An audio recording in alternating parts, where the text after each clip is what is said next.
하나님 말씀 우리 지금 함께 봅니다. 데살로니가전서 2장 6절에서 12절까지 말씀을 함께 봅니다. 데살로니가전서 2장 6절에서 12절까지 말씀.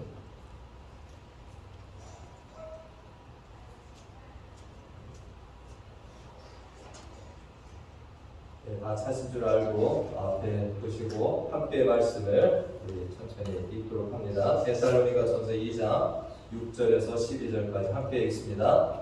또한 우리는 너희에게서든지 다른 이에게서든지 사람에게서는 영광을 구하지 아니하였노라. 우리는 그리스도의 사도로서 마땅히 권위를 주장할 수 있으나 도리어 너희 가운데서 유순한 자가 되어 유모가 자기 자녀를 기름과 같이 하였으니 우리가 이같이 너희를 사모하여 하나님의 복음뿐 아니라 우리의 목숨까지도 너희에게 주기를 기뻐함은 너희가 우리의 사랑하는 자 됨이라. 형제들아, 우리의 수고와 애쓴 것을 너희가 기억하리니 너희 아무에게도 해를 끼치지 아니하려고 밤낮으로 일하면서 너희에게 하나님의 복음을 전하였노라. 우리가 너희 믿는 자들을 향하여 어떻게 거룩하고 옳고 흠없이 행하였는지에 대하여 너희가 증인이요 하나님도 그러하시도다.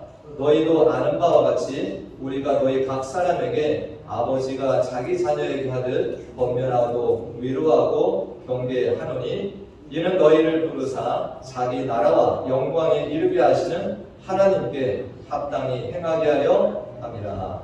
아멘. 할렐루야. 우리 앞에 사진 하나 봅니다. 누군지 아시나요? 프린스 오브 이집트 누굽니까? 모세죠, 모세. 여러분들 모세는 물에서 건져냈다라는 이름을 뜻을 가지고 있는데 이 모세가 이집트의 다른 백성들은 이스라엘에서 노예로 있을 때 애굽의 왕자로 이렇게 자라났습니다. 다음 보시면 나중에 하나님의 부르심을 받아서 이스라엘 백성들을 이끌고 광야를 지나서 이제 가나안 땅으로 그 길을 행하죠. 홍해 구하야 사건입니다. 여러분들 멋지죠? 네? 정말 하나님의 종으로 지팡이 들고 명했을 때 이 홍해가 갈라지는 여기에 백성들이 지나가는 두 가지 사진만 보더라도 참 모세 멋지다. 왕자였고 하나님의 종으로서 정말 많은 기적들을 행하고 이 수많은 사람들이 이끄는 지도자. 그러나 우리가 성경을 읽고 계속 하다 보면 모세가 이렇게 영광스러운 장면들만 있는 것은 아니죠, 그죠? 모세가 어떻습니까? 알면 알수록 참 어렵고 힘든 일들, 외롭게 이 길을 갔다라는 것을 우리가 종종 보게 됩니다. 민수기에 보면은 이스라엘 백성들을 계수를 하는 장면이 있습니다. 이 이스라엘 백성들이 몇 명이나 되나? 그런데 여러분들 이 20세 이상의 장정들을 계수한 숫자가 나오죠. 60만 3,550 이렇게 인원이 됩니다. 근데 이 남자들만 쓰는 거예요. 그래서 여기에 여자들과 노인까지 합치면은 보통 세례를 이렇게 합니다. 부인도 있을 것이고 자녀도. 그래가지고 200만으로 산정을 합니다. 200만. 그러니까 이 200만이나 되는 사람들을 뭐 한 겁니까 지금? 모세가 이끄는 지도자로 그 길을 간 겁니다. 여기에 모세의 형 아론이 돕는 자로 함께 가긴 했지만 실질적인 지도자의 역할은 누가 한 겁니까? 모세가 홀로 감당을 하는 거예요. 얼마나 많은 사건들이 있었겠습니까? 그냥 뭐 몇 개월을 가는 것이 아니라 이 많은 사람들이 이끌고 40여년의 그 광야길을 걸어가는 거예요. 정착도 아니에요. 그냥 나그네처럼 여기 잠깐 머물다가 또 이동하고 적군도 쳐들어오고 얼마나 많은 이슈들이 있겠습니까? 그런데 대표적인 것이 민수기 11장에 보면은 이 백성들이 그냥 모세를 따라가기만 한 게 아니에요. 민수기 11장에 보면은 이 백성들이 모세를 원망합니다. 계속해서 원망하고 약한 말을 할 때 하나님께서 불을 내리셔서 심판하시는 일을 해요. 그러니까 모세는 또 그것이 안 돼서 뭐합니까? 하나님께 기도해서 그 불이 그칩니다. 이런 일이 있고 난 다음에 백성들이 어떤 하나님의 이 불심판을 받았으면은 정말 안 해야 될 텐데 그 뒤에 보면 또 불평불만을 해요. 이어서 바로 뭐라고 그랬냐면 이 11장 4절 말씀에 이렇게 합니다. 그들 중에 섞여 사는 다른 인종들이 탐욕을 품었다. 그러니까 출애굽할 때 이스라엘 민족만 오로지 나온 것이 아닙니다. 타 민족이 섞여 있었어요. 근데 이 사람들이 어떻게 그 길을 같이 가면서 탐욕을 품는 겁니다. 욕심을 가지는 거예요. 그러면서 이스라엘 백성들이 여기에 영향을 받는데 이스라엘 자손도 울면서 이렇게 얘기합니다. 누가 우리에게 고기를 주어 먹게 할까? 지금 만나를 먹고 있어요. 근데 날마다 똑같은 것이에요. 그러니까 고기가 먹고 싶은 거예요. 그 다음 말씀을 보니까 이렇게도 표현합니다. 우리가 애굽에 있을 때는 값없이 생선과 오이와 참외와 부추와 파와 마늘들을 먹은 것이 생각난다. 지금 이들은 종살이 하다가 뭐한 겁니까? 자유인이 된 거예요. 근데 자유인이 된 거는 개념치 않는 겁니다. 차라리 종으로 살더라도 애굽의 종살이 하더라도 그때는 고기도 먹고 각종 양념거리들을 먹으면서 맛진 음식을 그나마 먹었는데 지금 자유인이 되었지만 이 광야에서 지금 우리가 먹고 있는 이게 뭐냐 도대체. 맨날 맛없는 만나만 먹고 맨날 이 뼈 앞에 제 걸어가야 되고. 근데 더 심각한 거는 이 백성들이 어떻게 합니까?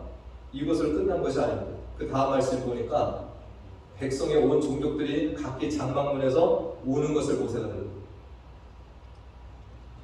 이 모세를 따라 나온 것, 이 애국을 떠나서 광야길에 들어온 것, 이것이 너무 후회스러운 겁니다. 다들 울고 난리가 난 겁니다.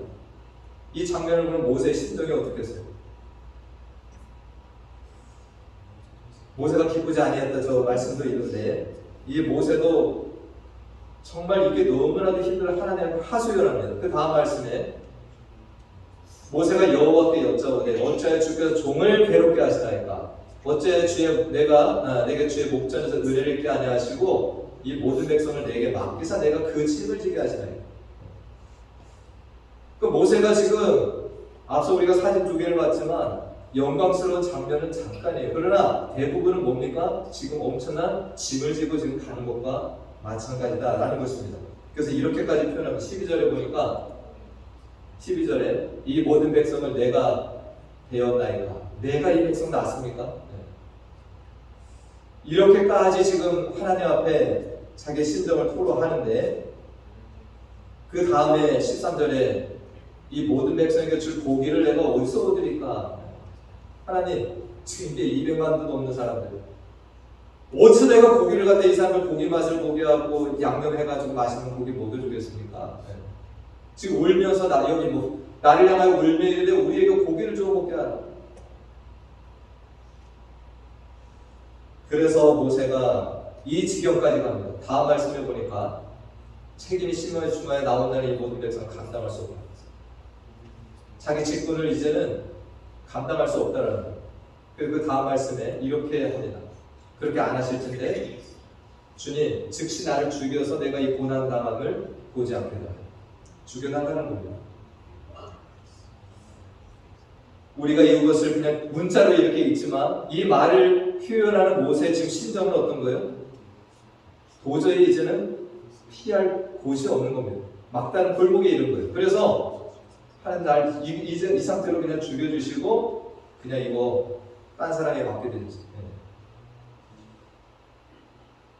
정신적 고통이라는 거죠. 그런데 육체적인 고통보다도 지금 정신적 고통이 지금 모세는 그게 온 겁니다. 저는 이 장면을 볼 때마다 저는 아직 이 지경까지는 가보지 못했습니다. 그래서 감사합니다. 정말 막 죽고 싶고 이렇게까지는 가보지 않았지만 저도 이제 따지고 보니까 목회가 20년이 넘었더라고요. 그런데 모세의 저 심정은 제가 조금 이해를 하겠습니다. 저 심정은 어떤 것인지를 조금 이해하게 됩니다. 제가 예전에 과테말라에 있을 때 어떤 선교사님과 대화를 하다가 이 선교사님 그런 말씀 하시더라고요. 목사님, 저도 선교사하고 신학을 공부했고 이 교회 목사님 설교를 들으면 판단을 많이 했다라는 거예요. 아, 저 목사님은 왜 설교를 저렇게 하시나? 교회 운영을 왜 또 저렇게 하시나? 그러니까 다 눈들이 있지 않습니까? 눈들이. 저도 있습니다. 저도 담임 목사님 이렇게 섬길 때 부교육자로서 우리 목사님 왜 저렇게밖에 못하나? 왜 설교를 맨날 저렇게 하나? 근데 그 선교사님이 이런 얘기를 하시더라고요. 시간이 지나다 보니까 자기도 선교 현장에서 이렇게 목회 아닌 목회 같은 이런 일도 경험하다 보니까 목사님들이 이해하게 됐다. 그러면서 큰 교회를 담임하든 작은 교회를 담임하든 20년, 30년 되면은 그냥 그 자체로 자기는 이제 존경을 한다라고 얘기해요. 제법 위로도 받았고, 아, 그렇구나라는 생각을 했습니다. 정말 목회 현장에 30년, 40년 있었다. 여러분들, 세상 말로 뭐라고 그러니까? 산전수전. 네. 또 뭐라고 합니까? 공중전. 요즘에 하나가 추가됐더라고요. 우주전. 정말 어디가 경험을 다 했다라는 거예요. 산전수전, 공중전, 우주전까지. 저번에 김문조 권사님 장례에 가서 권사님을 딱 뵀는데 권사님이 처음에 그러시더라고요. 목사님 63년을 살았습니다.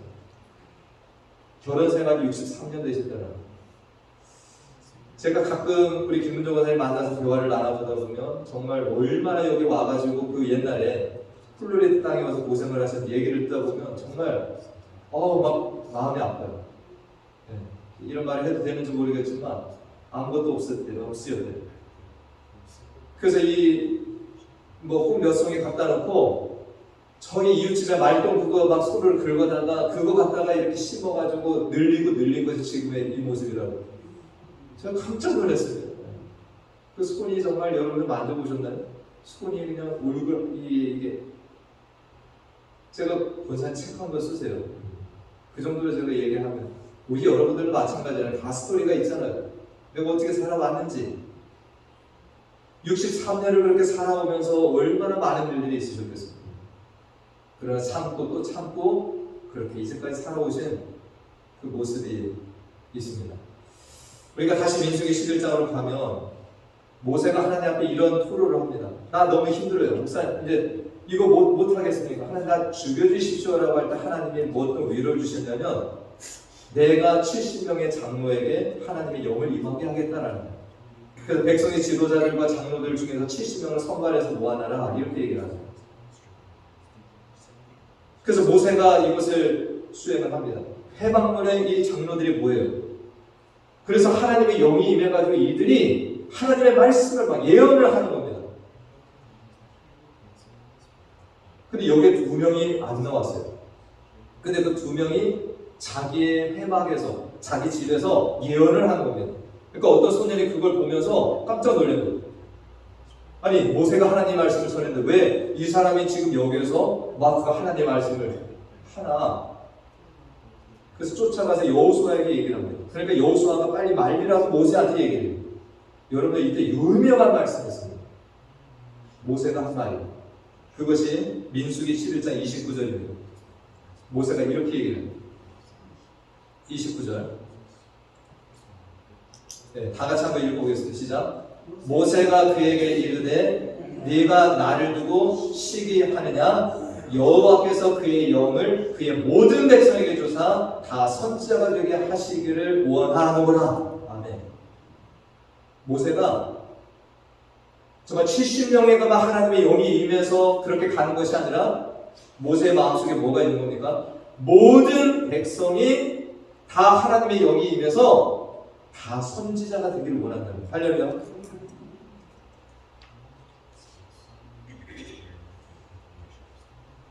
모세가 이제 내가 짐을 덜었으니까 70명이라도 날 도와주는 사람이 됐으니까 내가 짐을 덜고 모두가 이 일을 감당하면 내가 짐이 확 덜어지겠지라는 마음이 아니에요. 모세 본 마음이 뭡니까? 나만 하나님을 대면하고 만나고 말씀 듣는 것이 아니라 저 70명만이 아니라 모든 백성이 다 하나님을 대면하고 그들도 하나님의 말씀을 받고 선지자 같은 삶을 살기를 원한다라는 것이 모세의 마음입니다.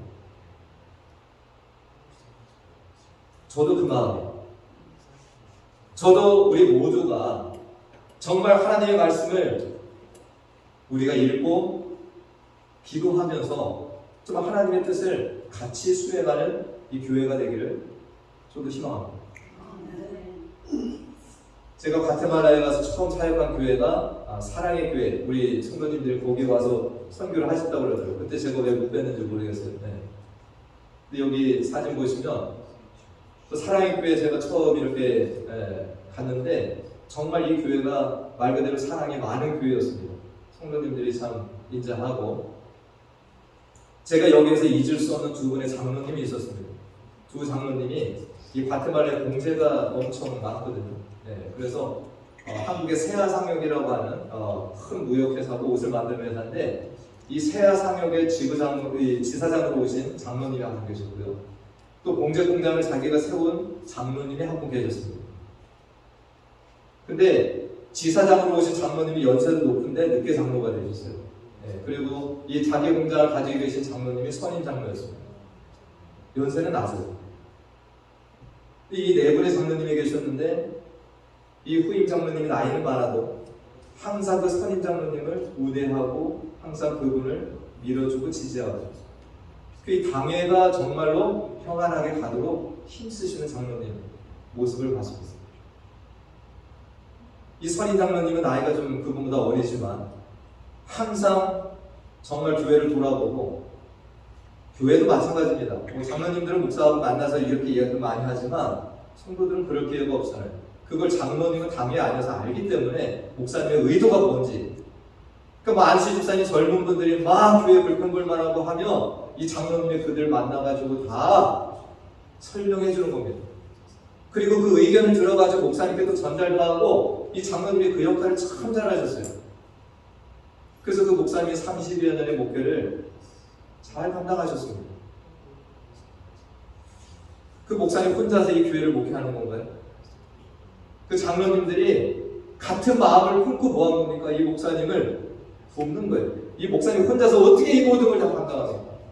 저 교회 성도들의 마음을 어떻게 다 헤아리고 어떻게 자기가 뭐 설교하고 신방하고 선교하고 다 감당하겠습니까? 근데 각자가 동일한 마음을 품고 같이 가니까 그 목사님도 그 오랜 기간 목회를 감당한 거죠. 전 정말 그 장로님이 너무 잘하셨다고 생각합니다. 다 똑같은 마음을 품고 가야 됩니다. 그 두 장로님이 정말 희생 많이 하셨어요. 그 세아상역의 그 지사장, 그분은 새벽녘에 나오다가 괴한에게 총에 맞았습니다. 그래서 여기 목에 총알이 박혀 있어요. 이걸 뺄 수가 없답니다. 빼면 돌아가실 수 있고. 이걸 담고 살아갑니다. 항상 미국에 가시면은 공항에서 삐삐삐 소리가 난대요. 그래서 이분은 그 종이를 보여주면서 확인시켜주고, 그분이 총에 맞은 다음에 회사에서 경호원들을 붙여주고 합니다. 그래서 새벽마다 경호원차가 항상 따라와요. 차 2대가 오고. 제가 인상 깊은 것은 그 경호원하고 이야기를 하니까 우리 사장님은 딱 3군데밖에 안 가요. 교회, 회사, 집. 제가 얼마나 놀랐는지 모르겠어요. 그 장로님도 골프 치고 싶고 다 놀고 싶겠죠. 어디 여행도 가고. 그런 이유는 딱 3군데. 교회, 집, 회사. 늘 성도들 돌아오고 교회 안에 성도들 말씀 지도하려고 애쓰시고. 교회는 혼자 목사님들 감당할 수 있는 데가 절대 아닙니다. 크든 작든 가죠. 제가 오늘 이런 말씀을 드린 것은 오늘 우리가 긴 말씀을 읽었습니다. 7절의 말씀을 읽었습니다. 그러나 오늘 12절 말씀 안에 모든 것이 들어가 있습니다. 오늘 12절 말씀 우리가 다시 한번 봅니다. 다시 한번 읽습니다. 시작. 이는 너희를 부르사 자기 나라와 영광에 이르게 하시는 하나님께 합당히 행하게 하려 함이라. 아멘. 오늘 말씀의 제목이 뭡니까? 하나님께 합당히 행하게 하려. 바울이 데살로니가에 들어갈 때 목적이 뭐였습니까? 거기 뭐 관광지가 좋은 데가 많더라. 거기 부유한 사람들이 많이 살더라. 거기 뭐 유명한 사람들이 많이 산다. 데살로니가에 뭐가 있어서가 아닙니다. 네. 이거예요, 이거. 네, 데살로니가. 하나님의 택한 백성들을 불러서 하나님 나라 백성 되게 하고 그들을 하나님께 합당히 행하게 하려고 그들을 하나님의 사람으로 세우려고 그 데살로니가 갔다라는 거예요. 모든 것이 동일합니다. 바울이 빌립보에 갈 때도 갈라디아 갈 때도 고린도 갈 때도 바울이 이 마음을 가지고 갔더라고요.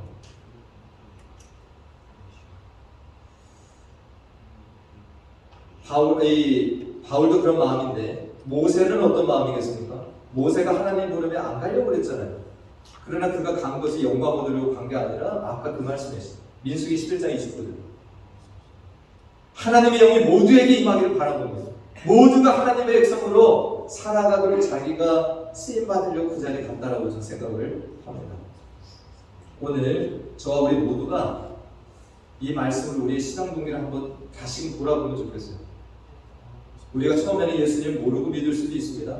그러니까 예수 믿으면 만사 형통하고 뭐 자녀들이 잘 되고 뭐 물질의 복도 받고 그럴 수 있습니다. 그렇지만 이것이 끊임없이 이것이 내 목적이다라고 해서는 안 되는 거죠. 우리가 왜 예수를 믿고 왜 이 신앙생활을 합니까? 바울이 가진 이 동기와 목적이 우리도 같아야 돼요. 하나님께 합당히 행하는 삶, 우리 스스로가, 그리고 옆에 있는 내 믿음의 형제 자매들이 뭐 해야 됩니까? 하나님께 합당히 행하도록 도우려고 우리는 일을 해야 돼요. 이것이 한 마음이 돼야 돼요.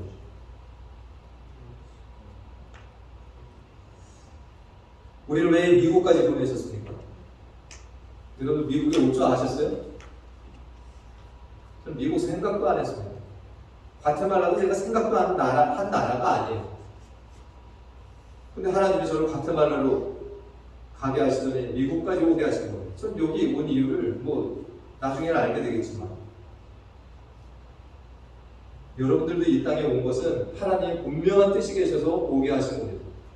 왜 여러분 한국에 안 두시고 미국까지 오게 하십니까? 왜 이 베니스 지역까지 이렇게 오게 하셔서 베니스 교회를 섬기게 하셨겠습니까? 어디를 가든 그러나 우리는 목적은 단 하나입니다. 하나님께 합당히 행하고 하나님께 합당히 행하도록 돕는 일을 하라고 우리를 부르셨다라는 것입니다. 제가 어제 두 장례식을 치르면서 저도 이런 일이 처음이었습니다. 바쁜 토요일에 아침부터 가서 이쪽 장례식 저쪽 장례식 두 목사님이 설교를 하시는데 제가 참 감사했습니다. 미국 목사님들은 어떤 메시지를 전할까? 김우정 권사님 쪽 목사님도 예수 그리스도를 전하죠. 예수 그리스도가 우리의 죄를 대신해 죽으셨다. 그분 믿어야 우리가 하나님의 나라 백성 천국 들어간다. 김타 그분 거기도 목사님이 오셔서 얘기하다 보니까 이분 아르헨티나에서 12년 선교하시다 올라오셨대요. 그래서 저하고 스페인어로 조금 대화를 했어요. 짧게지만 이분도 똑같은 복음을 전합니다. 장례식에서 여러분 죽은 사람은 끝났잖아요. 누가 중요한 겁니까? 살아있는 이들, 유가족들, 이 자리에 참여한 이들 복음 증거하시더라고요. 제가 너무 감사했습니다. 왜 목사가 되고 왜 선교사가 됩니까? 자기 증거하려고? 아니잖아요. 예수 그리스도 그 복음을 증거하려고 이분들이 그 길을 걸어가요. 저와 여러분들도 똑같습니다. 왜 예수를 믿었습니까? 왜 직분자로 지금 이 길을 걸어갑니까? 우리들은 합당히 행하고 합당히 행하도록 돕는 이 사역을 감당하려고 한다는 것입니다. 그래서 오늘 바울은 정말 이 사역을 감당하기 위해서 앞에 있는 6절을 연결을 지을 수가 있는 겁니다. 어떻게 수고를 했나요? 6절 말씀해 보니까 바울은 데살로니가의 성도들을 하나님께 합당히 행하게 하려고 들어갔습니다. 그래서 조심하는 거죠. 우리는 너희에게서든지 다른 이에게서든지 사람에게 영광 구하지 않는다는 거죠. 이 사람에게 영광 구한다는 게 뭔 표현이냐면 칭찬받으려고 하지 않는다는 거죠. 사람에게 칭찬받으려고 내가 애쓰지 않는다. 여러분 칭찬은 누가 해주십니까? 나중에 하나님 하실 거예요. 할렐루야. 그걸 만족하시겠습니까? 바울이 이거 기대하고 간 거 아니라는 겁니다. 다음 7절 말씀에 보니까 사도의 권위가 있습니다. 바울도 주님이 세우신 사도예요. 12사도만이 아니잖아요. 바울은 늦게 사도가 된 사람.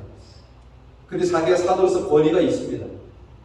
그렇지만 그 권위를 막 쓰지 않는다는 거예요. 그래서 데살로니가에 갔을 때 어떻게 했다는 거예요? 도리어 너희 가운데서 유순한 자가 되어 유모가 자기 자녀를 기름과 같이 했다는 거예요. 유모가 자기 자녀 기르듯이 유순하게 지냈다는 거예요. 여러분들 교회 와서 자기 승질이 있습니까? 우리 승질 드러내러 와요. 내가 어떤 사람인데라고 과시하려고 합니까? 아니잖아요. 저도 못되는 사람인데 많이 참는 겁니다 지금. 그래서 목사가 되는 게 참 감사해요. 네. 목사가 안 됐으면 저도 어떤 사람이 될 줄 모르는데 목사가 되니까 많이 참게 되더라고요. 바울이 8절 말씀에 보니까 하나님의 복음뿐 아니라 우리의 목숨까지도 너에게 주기를 기뻐했다. 정말 복음만 전하는 것이 아니라 내가 할 수 있으면 내 목숨까지도 줘서 그렇게 하나님을 증거하려고 산다라는 겁니다. 다음 말씀 9절에 보니까 바울은 또 어떻게 살아갑니까? 우리의 수고와 애쓴 것을 너희가 기억하니 너희 아무에게도 폐를 끼치지 아니하고 밤낮으로 일하면서 복음 전했다. 데살로니가에 예수 믿는 사람이 있었나요? 없잖아요. 그냥 황무지 짧게 복음을 전해서 누가 뭐 이 사역을 이해하고 돕는 사람 없었습니다. 그래서 바울은 여기에서 밤낮 일하면서 복음 증거했다. 어디 후원이 뭐 빡빡하게 들어오니까 어떤 책에 보니까 야손의 집에 거할 때 바울이 그 돈도 페이를 했을 거다라는 그런 얘기를 들어요. 바울이 일하면서 복음을 증거했다. 다음 10절 말씀입니다. 10절 말씀 우리는 이거 한번 읽어보겠습니다. 우리가 너희 믿는 자들을 향하여 어떻게 거룩하고 옳고 흠 없이 행하였는지에 대해 너희가 증인이요 하나님께 그러하다. 나를 위해서가 아니라 이 복음 증거에 흠이 없도록 하기 위해서 내가 전하는 예수 그리스도에게 누가 되지 않게 하기 위해서 뭐 했다는 거니까 그들 앞에서 거룩하고 옳고 흠 없이 행하기를 애썼다는 겁니다. 조심하면서 본인에게 삶을 살았다. 그 다음에 11절입니다. 너희가 아는 바와 같이 우리가 너희 각 사람에게 아버지가 자기 자녀에게 하듯 권면하고 위로하고 경계했다. 자, 우리가 앞서 7절에서는 유순한 자처럼 유모처럼 되어 있다는 거예요. 그런데 이 11절에는 뭡니까? 아버지처럼 때로는 그렇게 위로도 하고 권면도 하고 혼낼 수 있는 것은 혼내고. 그러니까 바울은 참 어떻게 보면 예술가라고도 할 수 있습니다. 이 복음 들고 가서 뭐 한 거예요? 때로는 유모와 같이, 때로는 아버지와 같이 일하면서 그의 목적은 단 하나, 하나님께 합당히 행하는 성도들이 되게 하기 위해서, 하나님의 온전한 백성들 되게 하기 위해서 이 모든 것을 했다는 거예요. 제가 예전에 어떤 목사님 설교를 듣다가 참 지금 저에게 이게 너무 뇌리에 박혀 있어요.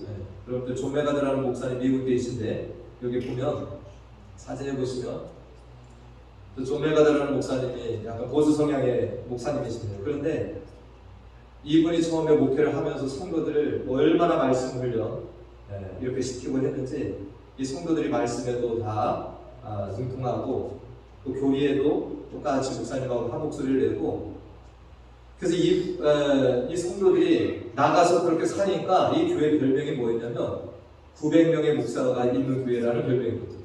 900명의 목사. 담임 목사는 존 메가드 목사 한 분입니다. 그러나 성도들이 각자 나가서 목사처럼 똑같은 말을 하고 똑같이 산다라는 거예요.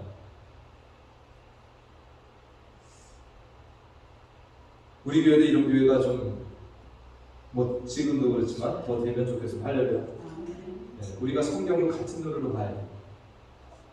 우리 교회에 교리가 있으면 같이 따라야 됩니다. 여기 장로교인데 장로교 교리 뭐가 맞다라고 하는 것이 아니라 장로교 교리면 우리가 여기 와 있는 동안 그걸 같이 얘기를 해야 돼요. 다른 얘기를 하게 되면 교회가 사분 오열됩니다. 그래서 여러분들 성경 견해도 같아야 되고요. 같은 눈으로 봐야 돼요. 교리도 좀 하나도 이해하고 삶도 우리가 좀 닮아가고. 오늘 저희가 이 말씀을 통해서 다시금 초심으로 좀 돌아가면 좋겠습니다. 저와 여러분들은 하나님의 동역자로 부르심을 받았어요. 다 하나님의 동역자들입니다. 저도 하나님의 동역자, 우리 권사님, 집사님들, 성도님 모두가 하나님의 동역자들이에요. 동역자. 함께 일하는 거예요. 누구를 위해서 일하는 게 아니에요. 저도 여러분들을 섬기지만 하나님 때문에 일을 하는 거예요. 하나님의 동역자. 그래서 우리들은 다른 뜻보다 뭐 해야 됩니까? 하나님께 합당히 살아가야 돼요. 이것이 이루어질 때 저도 하나님 앞에 칭찬받을 거고 여러분도 칭찬을 받습니다. 제가 어제 뷰잉을 이렇게 2회를 봤습니다. 전에는 장례식 때 뷰잉을 보는 기회가 없었는데 어제 뷰잉을 제가 2개를 이렇게 보면서 돌아가신 분들이 이렇게 모습을 보면서 저도 이렇게 앉아서 가만히 이렇게 반을 쳐다보는데 저라고 평생 여기서 사는 거 아니잖아요. 저도 누울 때가 있을 거예요. 내가 누웠을 때 하나님께서 나를 어떻게 바라보실까 다시 한번 생각을 해봤습니다. 오늘 말씀 여러분들 하나님께 합당히 살으셔야 돼요. 하나님께 합당한 삶. 그래서 옆에 사람들도 하나님께 합당히 살도록 도와주는 이 동역자. 서로의 짐을 덜어지고 그래서 우리 하나님 앞에 정말 칭찬을 다 같이 받을 수 있는 저희 모두가 되시길 다시 한번 간절히 축원드립니다. 기도하겠습니다. 하나님 감사합니다. 바울은 하나님의 종으로 부르시고 보내신 하나님을 위해서만 살아갔습니다. 그가 데살로니가에 간 것이 그들 가운데 택한 백성들을 만나서 복음을 전하고 그들이 하나님의 나라와 영광에 이르게 하도록 하나님께 합당히 행하며 사는 자들이 되기 위해서 들어갔다라고 증거합니다. 바울은 이러한 하나님의 교회를 세우기 위해서 조심하고 또 조심하며 지낸 것을 봅니다. 때로는 유모와 같이 때로는 아버지와 같은 모습으로 성도들을 대하고 성도들 또한 사랑하고 밤낮 수고하며 복음을 전한 삶을 살았습니다. 일찍이 예수님께서 이러한 삶을 사신 것을 따라가며 그리스도를 본받아 살아가는 바울을 봅니다. 우리들도 이 초심을 기억하며 다시금 우리를 부르신 하나님의 나라와 영광을 위해서 살아가는 우리 베네스 성도들 다 되길 소원하고 예수님의 이름으로 기도하옵나이다. 아멘. 우리 일어나셔서 찬양하시고 축도로 예배를 마치겠습니다.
지금은 우리 주 예수 그리스도의 은혜와 하나님 아버지의 무한하신 사랑과 성령님의 교통 다 충만 내주 인도하시니 우리를 부르시고 하나님 나라와 영광에 들어가게 하신 하나님의 뜻을 깨닫고 이 땅을 살아가는 동안에 성도의 삶, 직분자로서 때로 어려움을 겪으며 살아가는 때에도 때로는 유모같이 때로는 아버지같이 헌신하며 살면서 하나님의 나라와 교회를 세우며 살아가기를 결단하고 나아가는 사랑하는 자녀들의 머리머리 위와 그 가정과 기업과 우리 교회 가운데 영원토록 함께 하시길 간절히 축원하옵나이다. 아멘.